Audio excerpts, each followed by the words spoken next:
Hello, welcome to first video in Sobat Kriminal Channel. Pertama-tama gue mau ngucapin selamat datang bagi kalian-kalian yang baru menonton video pertama Sobat Kriminal ini. Dalam channel ini, kedepannya secara rutin dan semoga konsisten untuk selalu update video tentang keseharian dan pemaknaan kriminal sesungguhnya. Kedepannya juga kita akan membahas hal-hal seru buat dikaji secara kriminologis seperti review novel, khususnya review novel detektif atau kejahatan, review film kriminal, bahas-bahas isu trending, kaji konsep berpikir kriminal, dan masih banyak lagi. Dalam kesempatan video pertama kali ini, saya Han sebagai moderator akan membawakan pembahasan tentang gerakan terorisme dan kebijakan anti-terorisme di India. Kali ini, saya tidak sendiri. Saya ditemani oleh 3 rekan saya, yaitu Ham, Ki, dan Risa. Berbicara tentang terorisme, India merupakan negara dengan aksi terorisme terbanyak di Asia Tengah selain Pakistan. Perang dingin antara India dan Pakistan sejak tahun 1947 dan secara khusus pemisahan India muncul pada pasca Perang Dunia II menjadi Pakistan dan Hindustan. Pemisahan tersebut malah membuat kekerasan dan kejahatan kebencian antara masyarakat Pakistan dan Hindustan sering terjadi di teritori Kashmir dan merembet sampai saat ini. Dan kebanyakan motif aksi terorisme yang hadir di India dan Pakistan adalah kejahatan kebencian. Sesi ini pembahasan akan saya berikan kepada rekan saya Ham. Kepada beliau dipersilahkan.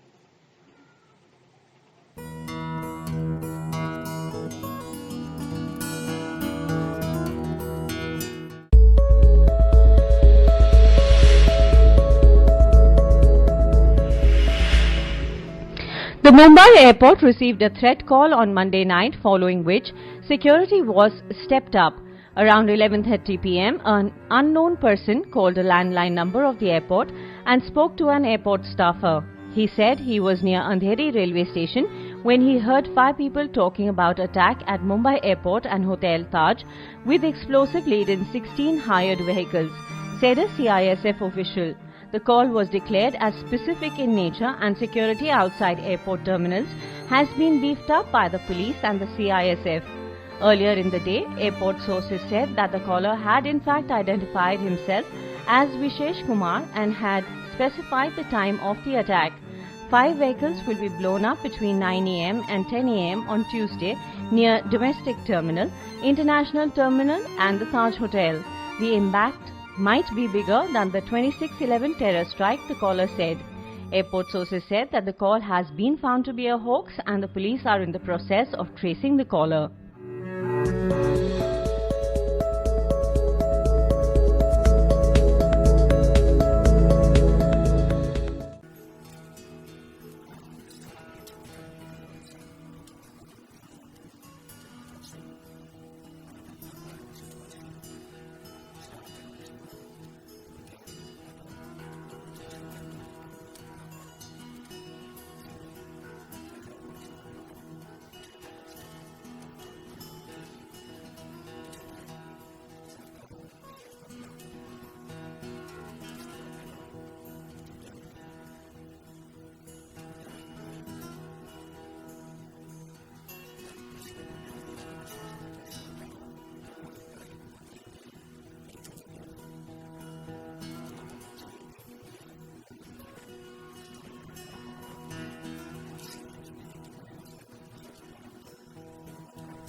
Multiple casualties after a blast along a highway in Indian-administered Kashmir, one of the worst attacks to hit the disputed Himalayan region in almost 3 years. According to reports, the majority of those killed were Indian paramilitary personnel, when a car filled with explosives rammed into a military convoy in the district of Pulwama. The attack happened on a main road that connects the state capital Srinagar to the city of Jammu. Pictures from the blast site showed bodies and body parts strewn across a wide area. I was sitting inside my shop and all of a sudden an explosion happened. It was very massive and felt like the building would come down. I came out and saw smoke at the site of the explosion and debris from vehicles in the air. Kashmir has been divided between India and Pakistan since 1947. Both countries claim the area. Tens of thousands have been killed in the past 3 decades in the uprising against the Indian administration. This latest violence comes just a day after dozens of high school students were wounded when there was an explosion in their classroom in Kashmir. Mohammed Jamjoom, Al Jazeera.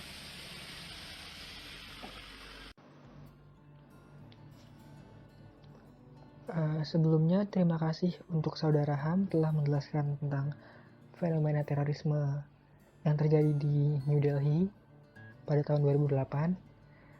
Sekarang saya Ki ingin melanjutkan membahas tentang bom bunuh diri Kashmir. Bom bunuh diri Kashmir terjadi pada tanggal 4 Februari 2019, merupakan serangan bom bunuh diri yang menewaskan setidaknya 37 anggota militer terkuat di Kashmir. Ledakan terjadi di jalan tol yang menghubungkan Srinagar ke ibu kota Jammu, sekitar 20 km dari kota Srinagar, India. Peristiwa bermula pada pukul 3 sore waktu setempat, ketika sebuah mobil yang membawa bahan peledak seberat 300-350 kg menghantam salah satu konvoi militer Kashmir yang mengangkut 44 personel dari keseluruhan serdadu yang berjumlah 2.500 orang. Insiden itu merupakan serangan terparah terhadap aparat keamanan di India di Kashmir sejak pemberontakan melawan kekuasaan India pada tahun 1989. Menanggapi tragedi tersebut, pemerintah India menuduh bahwa serangan tersebut dilancarkan oleh kelompok Islamis yang bernama Jaish-e-Mohammed yang berbasis di Pakistan. Pasca kejadian, kelompok ini juga dituding berada di balik rangkaian insiden kekerasan di wilayah India, yaitu pada tahun 2001, 2006, 2016, serta 2019 kemarin, yang nyaris memicu perang antara India dan Pakistan. Atas dasar itu, pemerintah India, Inggris, Amerika Serikat, bahkan PBB mengkategorikan Jaish-e-Mohammed sebagai organisasi yang disebut teroris. Dampak dari kasus tersebut yaitu para tentara India yang berada di Kashmir menyerbu sebuah desa dan menembakkan tembakan peringatan ke tempat yang diduga menjadi lokasi persembunyian para gerilyawan dari Jaish-e-Mohammed di desa Pinglan, India pada hari Minggu, 17 Februari. Kobaran api dan asap mulai menghiasi udara malam hari itu.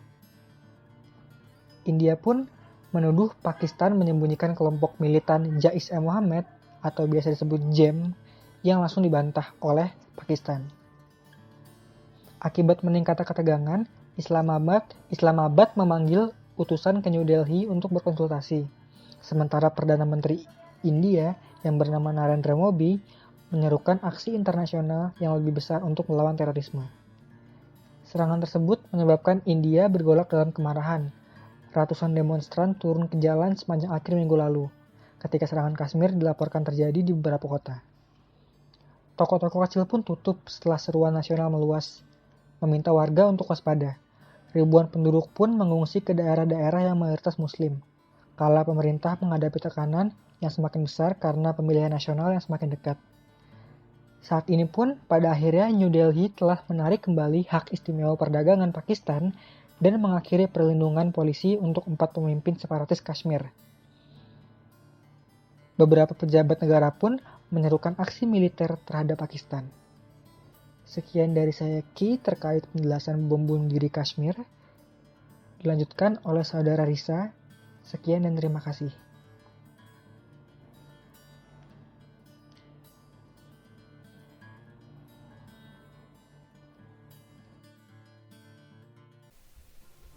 kebijakan anti-terorisme di India.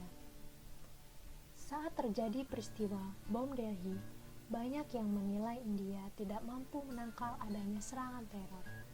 Hal ini semakin terbukti ketika kelompok mujahidin yang diduga dipasok logistiknya dari luar ternyata dapat melancarkan serangan serentak di seluruh negeri tanpa bantuan siapapun. Mereka dapat melakukan serangan di ibu kota New Delhi, padahal Mufti Abu Bashir yang saat itu diduga sebagai otaknya telah ditahan. Warga India kala itu sudah mengecam secara terbuka cara kerja aparat keamanan dalam menangani aksi terorisme. Menurut mereka, selama ini pihak kepolisian dan dinas rahasia hanya saling tuding dan lempar tanggung jawab. Bahkan saat itu, harian terkemuka Times of India mengecam bahwa aparat keamanan hanya bertindak setengah hati dalam memerangi terorisme ini. Tidak ada bukti yang konkret bahwa pemerintah India telah memiliki strategi yang efektif untuk memerangi terorisme dengan serius. Namun akhirnya, pada 18 Desember 2008, Parlemen India menyetujui dibentuknya Undang-Undang Anti-Terorisme yang lebih keras. Dalam undang-undang tersebut, dinyatakan bahwa diperbolehkan adanya penahanan selama 180 hari serta pembentukan pengadilan khusus untuk mengadili tersangka dan memberikan polisi kewenangan yang lebih luas. Parlemen juga menyetujui untuk mendirikan suatu badan dengan gaya FBI seperti di Amerika.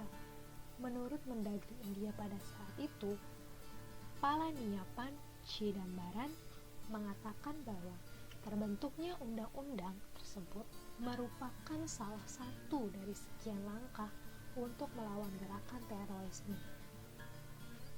Sebelumnya, kampanye anti-terorisme itu sudah dibuat terlebih dahulu oleh Vires Sandhya yang menjadi Presiden Nasional Front Anti-Teroris di India, bisa disingkat AFTI. Kampanye ini merupakan gerakan massa dari salah satu organisasi di India yang terus mendukung perdamaian dan mencegah semua jenis terorisme di setiap tingkat. AFTI juga meluncurkan gerakan perdamaian nasional, internasional, dan mengelola banyak acara nasional dan internasional tentang anti-terorisme dan perdamaian, tidak hanya di India, tapi juga dari belahan dunia. Berdirinya AFTI bukannya tanpa kecaman. Presiden Vires Sandhya juga pernah mendapat ancaman kematian dan unsur-unsur anti-nasional.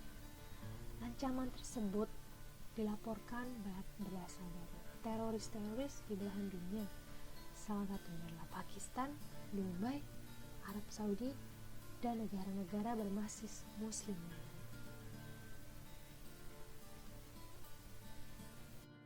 निर्णय हवालों के पक्ष में हुआ, विधेयक को विचार में लेने का प्रस्ताव स्वीकृत हुआ।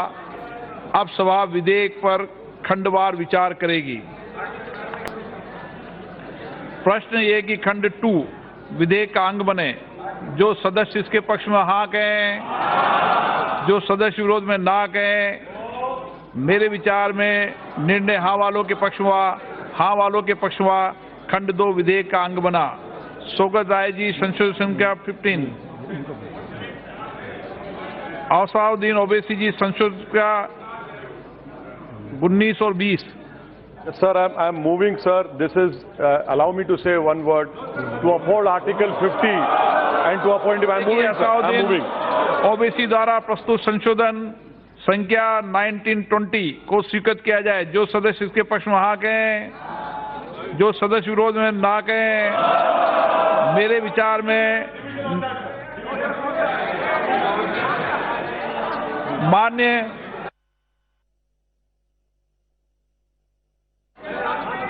एक मिनट, माननीय आप अनावश्यक रूप से डिवीजन मांग रहे हैं। हाँ राइट है, तो मैं कानून भी पढ़ाता हूं आपको। 1 मिनट माननीय सदस्य, माननीय सदस्य ये काम, माननीय सदस्य वरिष्ठ अभिवक्ता जी, ये काम मेरा है अभी।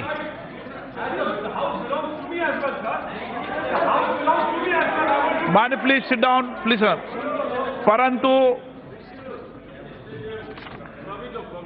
नियम 367 1, 2, 3 ख ग का सेकंड हिस्सा, परंतु यदि अध्यक्ष की राय यह है कि विभाजन की मांग अनावश्यक रूप से की गई है तो अध्यक्ष द्वारा क्रमशः हाँ तथा ना वाले सदस्यों से अपने अपने स्थान पर खड़े होने के लिए कहा जा सकेगा और गणना हो जाने के बाद सभा का निश्चित घोषित किया जा सकेगा। ऐसी दशा में मत देने वालों के नाम अब लिखित नहीं किए जाएंगे।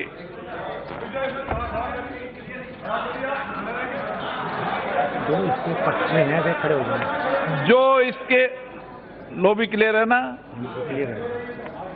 आप बैठ जाइए।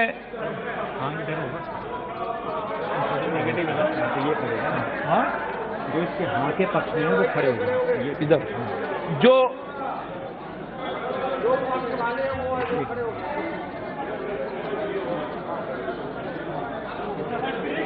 ठीक है, वो संशोधन के पक्ष में है वो खड़े हो जाए। जो संशोधन के पक्ष में वो है वो खड़े हो जाएं।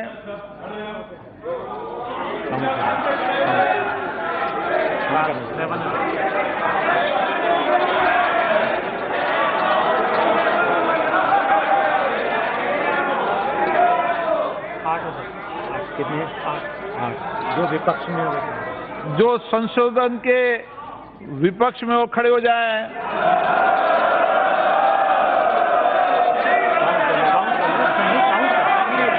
2 मिनट लगाओ, 2 मिनट लगाओ।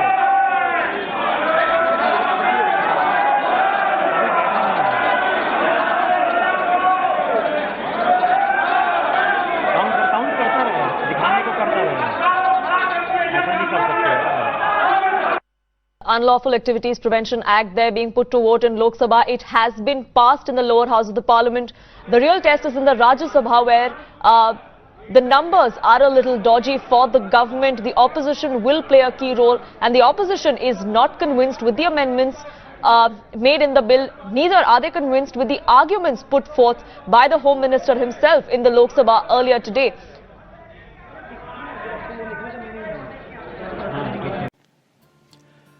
Dari penjelasan yang sudah dijabarkan oleh Risa, kebijakan anti-terorisme di India sendiri melahirkan sebuah undang-undang atau legal statement yang bisa disebut dengan Undang-Undang Kewarganegaraan atau bisa disebut dengan Citizen Amendment Act atau bisa disingkat dengan CAA.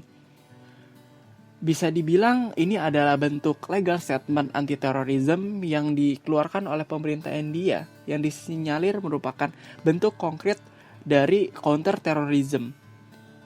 Namun, kebijakan tersebut berisi tentang peraturan dan pelarangan imigran ilegal serta percepatan pemberian kewarganegaraan dari 6 agama pokok, yaitu Hindu, Sikh, Buddha, Jain, Parsi, dan Kristen yang berasal dari Afghanistan, Bangladesh, dan Pakistan sebelum tahun 2015.